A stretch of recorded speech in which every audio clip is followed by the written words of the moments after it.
Back in 2017, there was a little movie known as It that was to release that September. I wasn't a fan of horror at all, but this movie still intrigued me.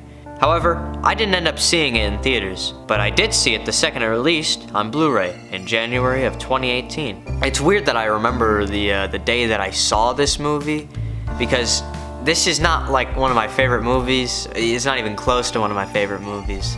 But yeah, I remember sitting right over there and watching this film for the first time. Now, it's a good movie, but the main issue I have with it is kind of an important one for horror movies.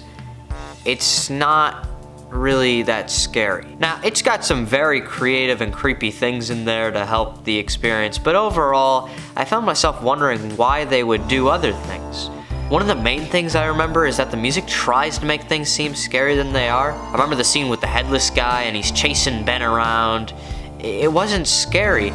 It was just a headless guy. It might have been scarier had there been no music, because the music somewhat ruined the scene. It was a little too intense, I guess. Or the music should have been a little lighter than it was. However, before he even goes down there, you see it in the background staring at him, which is a very effective scene. On the topic of the music, I think there would be more effective sequences if they didn't rely on the jump scare cue for certain scenes. This is something the sequel did very well, but I'm not talking about that one yet, so this is the most I'll say on it. Specifically, one sequence with the jump scare cue is the scene where Georgie is looking into the drain and Pennywise is there. It didn't need the jump scare cue, but it used it anyway. I'd say both of these things make the film not all that scary or creepy.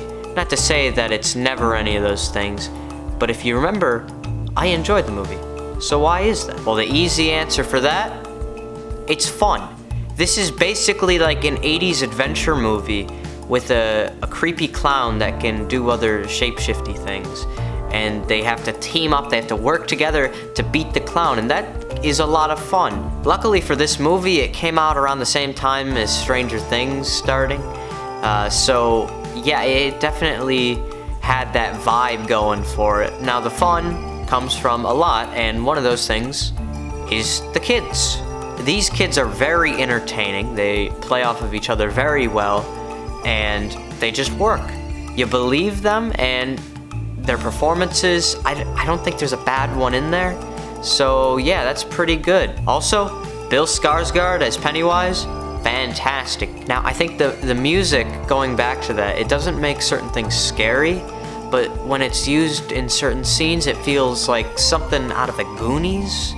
I haven't seen the Goonies in a while, but it gave me that vibe. You know, it gives you that vibe of kids, you know, they're wandering through these caves and it's like, whoa, what have we stumbled upon? Except this time it's a clown, and that was treasure. So yeah, I'd say the Goonies kids are a lot better off. So yeah, I know this was a little bit of a shorter review, but I definitely recommend this. Not as a scary movie, this is definitely more of a fun film, and yeah, it's fun.